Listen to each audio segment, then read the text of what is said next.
Bonjour, je suis Ouli Balza, fondatrice de Coaching by O. Je suis coach et entrepreneuse et aussi je suis la créatrice de ce sommet du leadership singulier et engagé. Très heureuse de t'accueillir aujourd'hui donc sur ce sommet. Aujourd'hui, je voulais parler avec toi du thème oser explorer sa singularité et entreprendre sa vie, un thème que je trouve vraiment passionnant. Et donc, on commence tout de suite aujourd'hui sur ce thème. Pour commencer, voici deux images. J'espère que ça t'évoque quelque chose. Sinon, on va tout de suite voir ce dont il s'agit. Je voulais démarrer cette intervention par le sujet du vilain petit canard, cette histoire de Christian Andersen qu'il a créée en 1842. Et d'ailleurs, si tu ne sais pas, c'était un récit autobiographique pour lui. Et donc, c'est l'histoire en fait de cette canne en fait qui a des œufs, qui les couve, et puis elle se rend compte que l'un d'entre eux est un vilain petit canard. Il ne ressemble pas à ses frères et à ses sœurs de couvée. Il se trouve donc tout d'un coup rejeté par les autres, rejeté par sa famille qu'il est obligé de quitter parce qu'il a un physique qui est différent. Et il reçoit des coups, il reçoit des moqueries. C'est assez difficile, c'est assez pénible pour lui de vivre cette vie-là. Et donc, il part à l'aventure, il rencontre d'autres personnages dans l'histoire, des jars sauvages, et puis aussi des chasseurs. Il va aussi à un moment donné aller dans une maison avec une vieille dame qui abrite une poule et un chat. À chaque fois, il se fait un petit peu rejeter pour une raison différente. Et puis, à un moment donné, il se trouve même piégé dans de la glace, où un homme vient le délivrer pour le donner à sa femme. Malgré tout, il passe l'hiver dehors. Et puis un jour, il va se retrouver nez à nez avec des cygnes. Et il se trouve à ce moment-là vraiment fasciné en fait par la beauté de ces animaux.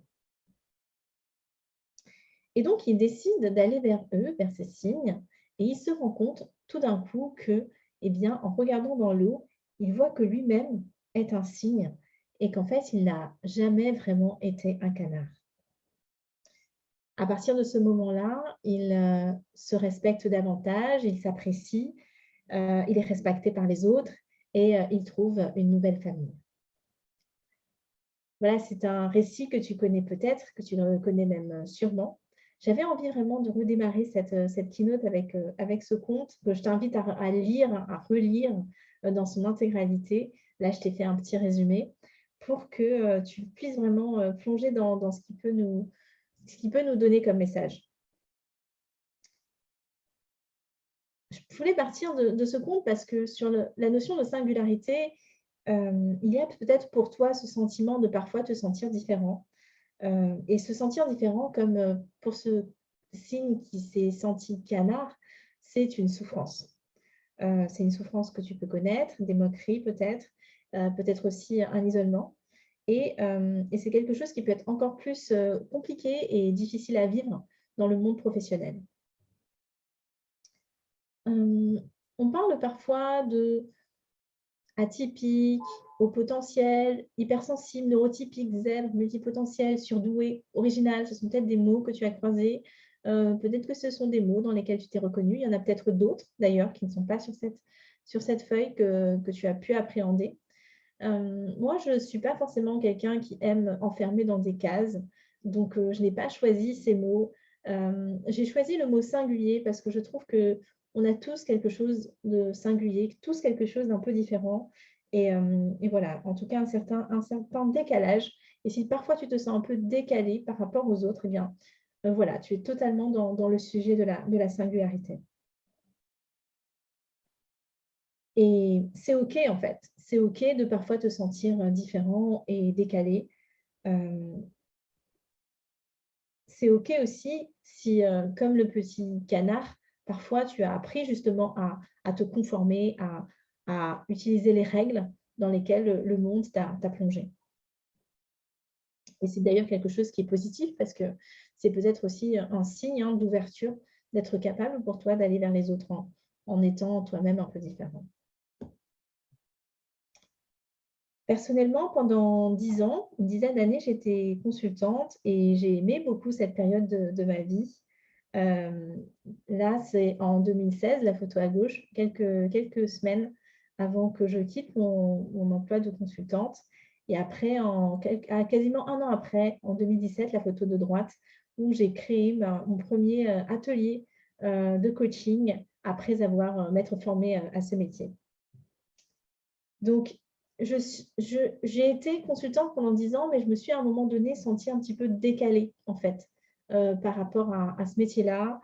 Je me suis sentie à l'étroit, je me suis sentie ennuyée. Je m'ennuyais, en fait, même si les missions étaient différentes, même si les clients étaient intéressants, si les thématiques étaient intéressantes, je m'ennuyais. Je m'ennuyais parce que j'avais l'impression de refaire toujours un peu la même chose et de ne pas pouvoir justement aller explorer d'autres facettes de ma personnalité. Et donc, si toi aussi, tu te situes à cette frontière aujourd'hui, moi, ce que j'ai envie de te dire, c'est que déjà, tu n'es pas seul. Tu n'es pas le seul ou la seule à vivre cela, à vivre ce sentiment parfois de ne pas te sentir à ta place dans ton travail, si c'est le cas. Et puis, tu n'es peut-être pas au bon endroit, en fait. Ce n'est pas forcément que tu manques de compétences ou que ce n'est pas fait pour toi, ou que, etc. C'est juste peut-être que ce n'est pas le bon endroit, ce n'est pas le bon espace. Un excellent élément à un mauvais endroit sera un mauvais élément, entre guillemets. Et enfin, j'aimerais te dire qu'il existe bien un espace, un lieu où tu pourras, comme ce magnifique cygne, nager avec liberté, avec joie, et même trouver ta propre tribu qui peut s'appeler la tribu des entrepreneurs ou la tribu des artistes ou un autre nom, une autre famille. Donc vraiment, si tu te situes aujourd'hui dans cette frontière de je ne sais pas, je ne suis pas vraiment là où il faut aujourd'hui, mais je ne sais pas encore vraiment où je dois aller. C'est vraiment un message d'encouragement que j'aimerais te donner. Beaucoup de personnes aujourd'hui, d'autant plus avec la situation actuelle, se posent énormément de questions. Tu n'es pas seule. Et voilà, ce qui compte, c'est vraiment de commencer à te mettre en action, à avancer et déjà être présent sur ce sommet, c'est génial. J'aimerais te poser 2 questions d'exploration suite à cela. La première, c'est quelle est l'aptitude qui, selon toi, te différencie des autres? Quand je parle d'aptitude, c'est peut-être que parfois, tu as des capacités comme ressentir des émotions des autres. Peut-être que tu es quelqu'un qui pense à plein de choses en même temps. Peut-être que tu as un humour un peu spécial, un peu décalé. Voilà, peut-être que voilà, tu as 100 idées à la minute ou que voilà, tu agis avec beaucoup de spontanéité. Enfin, peu importe en fait. Quelle est l'aptitude qui te différencie des autres selon toi? Qui te décale un peu des autres, mais en fait que toi, tu as de façon un peu vraiment spéciale, spontanée, naturelle. Et déjà, de prendre conscience de ça, c'est hyper important. Et déjà, moi, je t'invite à avoir de la gratitude, en fait, pour cette aptitude que tu as. Peut-être que parfois, elle a été un fardeau pour toi, mais en tout cas, c'est une chance d'avoir quelque chose comme ça qui, voilà, qui te différencie. Et donc, ouais, note cette aptitude quelque part sur ton cahier, dans les commentaires. Voilà, garde ça en tête déjà, ce point d'entrée. Et la deuxième question que j'ai envie de te poser, c'est quels sont les moments où tu te sens le plus connecté à toi ou aux autres ou au monde? Est-ce que, voilà, moi je sais que par exemple, quand je suis dans un moment, je suis hyper connectée à quelque chose, je ressens des frissons. Je ressens des frissons et voilà, quand tu es dans un moment comme ça, tu es très connecté, tu peux avoir des sensations physiques que tu peux apprendre à repérer pour te dire, voilà, ce moment est important. Par exemple, moi, je me souviens, à un moment donné, je faisais des randonnées et le soir, on était à la belle étoile et on avait un feu de camp. Et je me souviens que c'était vraiment des moments vraiment beaux de chanter avec les autres, d'être dans la nature, d'être dans ce silence aussi de la nuit. Voilà, c'était des moments où je me sentais hyper connectée et hyper moi-même. Et puis l'aptitude, par exemple, pour moi, si je peux partager aussi, c'est par exemple, je pense que j'ai la capacité de rentrer assez facilement dans le monde de l'autre, hein, de capter ce qu'il ressent, ce qu'il pense. J'ai une grande empathie. Et c'est d'ailleurs ce qui me permet aussi, entre autres, de faire ce métier. Mais parfois, ça n'a pas toujours été facile.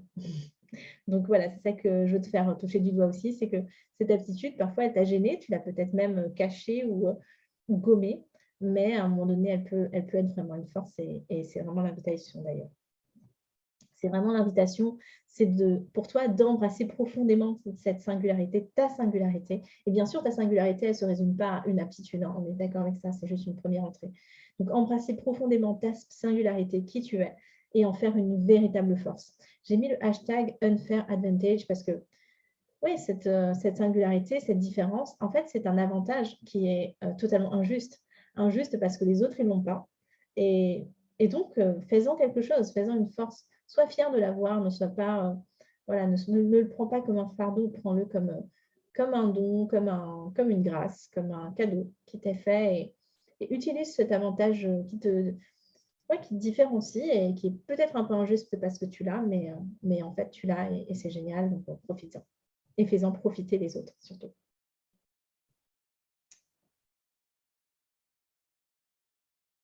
Ensuite, j'aimerais, oui, te redire que je l'ai déjà dit tout à l'heure, mais donc il y a 5 ans, même un peu plus de 5 ans maintenant, j'ai quitté donc le monde de l'entreprise pour me lancer, enfin quand je dis oui, de l'entreprise, pour me lancer et voler de mes propres ailes. Quand je suis partie de mon cabinet de conseil, je ne savais pas du tout ce que j'allais faire. Donc, je suis vraiment partie d'une feuille blanche, en fait. Et d'ailleurs, ça faisait un peu peur tous les gens qui me connaissaient. Mais ceux qui me connaissaient vraiment bien savaient que c'était dans mon caractère. Et donc, je suis partie d'une feuille blanche sans vraiment savoir ce que j'allais écrire dessus, même si c'est vrai, j'avais vraiment envie d'écrire ce mot liberté. Et ce que j'ai envie de te dire, c'est que pour moi, c'était vraiment comme un appel à me lancer dans quelque chose de plus créatif, mais vraiment sans vraiment savoir quoi. Mais je savais que j'avais besoin de me confronter à la réalité, de me confronter au vide pour savoir ce que j'allais pouvoir écrire à partir de ce moment-là et de cet endroit-là. Et donc, par exemple, là, tu vois un dessin, enfin une photo de chemises qui ont été confectionnées à Madagascar, d'où je suis originaire. Et c'était un des premiers projets que j'ai lancé quelques semaines, quelques mois après être sortie de monde de l'entreprise. Voilà, je voulais créer des chemises pour hommes avec un design voilà, un peu stylé. Bon, ça n'a pas marché, hein, ça n'a pas abouti du tout, mais ça a été un premier pas pour moi. Un échec, mais qui était voilà, le début de plein de choses. Ce que j'ai envie de te dire aussi, peut-être que toi, l'entrepreneuriat, ce n'est pas du tout quelque chose que tu as envie de faire, mais j'ai envie de te dire que l'entreprendre, c'est avant tout un état d'esprit, en fait. C'est un état d'esprit et c'est vraiment quelque chose qui est accélérateur d'évolution. C'est vraiment pour ça que j'ai intitulé aussi cette keynote Entreprendre sa vie, parce que pour moi, le mindset d'entrepreneur, c'est quelque chose d'hyper intéressant, que l'on peut vraiment adopter dans sa vie, même si on n'est pas entrepreneur à l'état pur, entre guillemets. Et donc, c'est un mode de vie. C'est un mode important. Je voulais te partager aussi trois risques, 3 peurs qui peuvent peut-être, malgré tout, t'empêcher d'avancer. Si on part du principe que tu as envie d'évoluer, que tu as envie de te lancer peut-être dans un nouveau projet, que tu as peut-être déjà commencé ce projet-là, mais que tu es complètement bloqué, je pense que peut-être que tu te confrontes à l'un de ces risques peurs. Le premier, bien sûr, c'est la peur de l'échec, hein. On connaît tous. Cette peur de l'échec qui fait qu'on procrastine notamment. Et en fait, pour moi, le vrai échec quand même, au final, en vrai, c'est vraiment, le vrai risque en tout cas, c'est vraiment pour toi de ne rien tenter, de rester là où tu es, malgré ton envie, malgré ton désir d'aller plus loin, de sortir de ta zone de confort. Alors peut-être que ça va être compliqué, peut-être que tu vas te planter, effectivement, mais le vrai risque, c'est de te retrouver dans 5, 10, 15, 20, 30, 50 ans et de te dire, en fait, j'aurais dû essayer. Ça, c'est un vrai risque. La deuxième peur que tu peux avoir, c'est celle de recommencer à zéro, en fait. C'est de te dire, OK, j'ai envie de me lancer dans ce domaine-là, mais en fait, ça fait 10 ans, 15 ans, 20 ans que je fais autre chose. Et donc, j'ai vraiment peur de recommencer à zéro, en fait, parce que je ne connais rien. Et voilà, il y a un peu cet esprit de commencer, de redevenir un peu débutant qui peut te freiner ou ne pas te donner envie de te lancer. Et, euh, et en vrai, je pense que ce n'est pas totalement juste non plus. Tu ne recommences jamais totalement à zéro euh, parce que tu as malgré tout ce que tu as accumulé d'expérience, d'apprentissage, que tu vas pouvoir transférer en termes de compétences, en termes de mindset, en termes de réseau, en termes de plein de choses. Donc, cette peur de recommencer, elle est pas totalement juste non plus. Et enfin, quelque chose qui peut te retenir vraiment en arrière, c'est le fait que tu sois très bon, que tu sois excellent aujourd'hui dans ta zone de confort. C'est-à-dire qu'aujourd'hui, limite, tu n'as même pas besoin de réfléchir pour faire tout ce que tu fais et de le faire extrêmement bien. Et donc, souvent, c'est accompagné d'un très bon salaire ou d'une très belle situation. Alors, pourquoi remettre tout ça en cause pour repartir justement à zéro? C'est vrai que c'est une question importante, mais voilà, je ne te donne pas toutes les réponses parce que c'est à toi aussi de creuser un peu. Mais sache que effectivement, tu peux atteindre un certain succès là où tu en es, mais à un moment donné, ce succès-là va aussi te limiter si tu sens que tu es appelé à grandir ailleurs sur de nouveaux espaces. Donc, ose écouter aussi peut-être l'appel du large ou au moins l'appel de la nouveauté s'il commence à toquer à ta porte. Si je n'avais pas écouté l'appel de la nouveauté, si je n'avais pas osé sortir de l'univers confortable quand même du conseil dans lequel j'étais, eh bien, je n'aurais pas, par exemple, participé et créé de très beaux projets durant les années précédentes. Le premier, c'est Isao, qui est une marque de prêt-à-porter que j'ai co-créée avec une styliste de mode malgache. Et on a créé pendant un an un projet avec de la broderie malgache pour vraiment faire de ce savoir-faire artisanal quelque chose de moderne. Malheureusement, notre projet, enfin on va dire notre association s'est arrêtée. Elle est partie de son côté et puis la marque, on l'a arrêtée. Mais ça reste un projet qui m'a vraiment extrêmement nourri au niveau créatif, au niveau inspiration, au niveau curiosité, au niveau retour vers mes racines aussi. Voilà, donc ça a été un très très bel espace et je pense qu'on a créé de très belles choses, comme par exemple ce vêtement que vous pouvez voir. Et puis aussi un autre projet que j'ai mené, c'est de gérer une équipe, toute une équipe en 2019 pour Led by Her, qui est une association qui aide des femmes victimes de violences à entreprendre. Et pendant 2 jours, en fait, 150 personnes ont été réunies pour accélérer le projet entrepreneurial de ces femmes. Ça a été vraiment une énergie exceptionnelle. Et voilà, je pense, ouais, avec un peu d'émotion à ces moments-là, mais en tout cas, ces moments-là, jamais, jamais, jamais je ne les aurais vécus si j'étais restée consultante derrière mon bureau à aller travailler voilà, chez des clients. Je n'ai absolument rien contre ce métier-là. Au contraire, il m'a beaucoup appris. Mais ce que je veux juste dire, c'est que parfois, il faut oser casser une certaine routine si on veut évoluer, si c'est notre chemin, si c'est notre appel. Alors, tout à l'heure, je te disais que l'entrepreneuriat, c'est avant tout un mindset. Et je reviens là-dessus. C'est avant tout un mindset parce que même si tu ne veux pas devenir entrepreneur, eh bien, tu peux vraiment adopter ce mindset-là. Et là, je te donne 3 mantras qui sont hyper intéressants. Le premier, c'est Done is better than perfect. Ça, c'est un mantra qui m'a porté énormément, qui continue toujours de me porter d'ailleurs, et qui dit ce qui est fait est mieux que ce qui est parfait. Donc, ça t'invite vraiment à arrêter de viser la perfection et à viser l'achievement, à viser l'action le plus vite possible. Et c'est vrai que entreprendre, c'est vraiment ça, c'est une action après l'autre. Et à force de perfection, on n'avance pas. Donc voilà, avance, avance et fais. Après, si tu es perfectionniste sur les bords, comme je le suis, bien sûr, tu peux quand même faire les choses bien. Donc voilà, c'est toujours quelque chose d'important, mais voilà, que ça ne devienne pas, ouais, que ça ne t'empêche pas d'agir en fait, que ton perfectionnisme ne t'empêche pas d'agir. et que voilà, la priorité soit d'avancer. Never stop learning. Évidemment, quand on entreprend, on apprend tous les jours sur tous les sujets, que ce soit le sujet entrepreneurial, le métier sur lequel on est.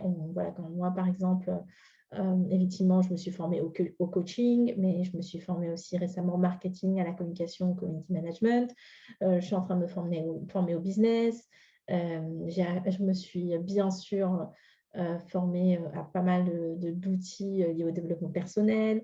J'ai mon propre chemin personnel aussi qui, en parallèle de mon chemin professionnel, m'apprend beaucoup. Donc, en fait, l'entrepreneuriat te force en fait à apprendre parce que tu as besoin d'outils, en fait, tu as besoin de comprendre, de connaître pour pouvoir gérer ton entreprise. Et ça, c'est quelque chose qu'il faudrait avoir, je pense vraiment, même si on n'est pas entrepreneur, c'est cette curiosité, cette envie d'apprendre, parce que c'est ça qui nous fait grandir, c'est ça qui nous fait voilà, évoluer en fait, hein, c'est d'apprendre. Et après, il y a tellement de manières aujourd'hui d'apprendre, que ce soit sur Internet, que ce soit sur des vidéos, que ce soit sur des livres, que ce soit sur des rencontres. Enfin, tout est possible. Donc, vraiment, il n'y a aucune excuse pour toi pour ne pas apprendre. Donc, déjà, voilà, un autre mindset important. Et dernier mantra que j'ai envie de te partager, c'est Alone seems easier, but together is better. Bon, je l'ai un peu, j'ai mis des petits guillemets, mais en fait, voilà, je l'ai un peu inventé en préparant cette intervention, juste pour te dire qu'effectivement, à un moment donné, quand tu es entrepreneur, je ne crois pas qu'un entrepreneur seul, au final, puisse vraiment réussir. Ça fait pas si longtemps, en fait, que j'ai réalisé cette chose-là. Et je pense que dans la vie, c'est pareil, en fait. Je pense vraiment que dans la vie, c'est pareil. La réussite, elle se vit à plusieurs, elle se construit à plusieurs. Donc, ouais, c'est quelque chose à intégrer, je pense, dans un état d'esprit, ce collectif. Ce qui n'empêche pas hein, d'être comme moi, par exemple, quelqu'un d'introverti et d'aimer la solitude et d'aimer vraiment se retirer. Ça n'empêche pas, en fait, d'être en lien avec les autres et de créer, de co-créer avec les autres et de partager. Parce que de toute façon, rester tout seul, garder les choses pour soi, ça n'a aucun sens et ça n'apporte au final pas grand-chose. Donc, vraiment aussi, ouais. Comment peut-être tu peux, toi, mettre un peu plus de together dans ta vie, perso ou pro, c'est vraiment une question intéressante. Et donc, ouais, j'ai envie de te poser la question, lequel de ces mantras est-ce que tu as envie d'explorer? Je te les remets rapidement. Donc, le passage à l'action, l'apprentissage ou bien le fait de te connecter davantage aux autres. Lequel tu as vraiment envie de mettre en action? Que tu sois entrepreneur, que tu ne sois pas entrepreneur, lequel tu as envie de mettre en action pour que ce côté entreprendre sa vie soit vraiment réel pour toi dans ta vie.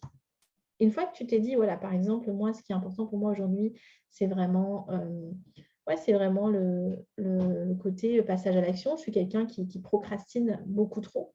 Eh bien, je te dis, tu passes à la deuxième question. Quelle action concrète est-ce que tu vas pouvoir mettre en œuvre pour matérialiser cela, pour le pour le mettre en œuvre?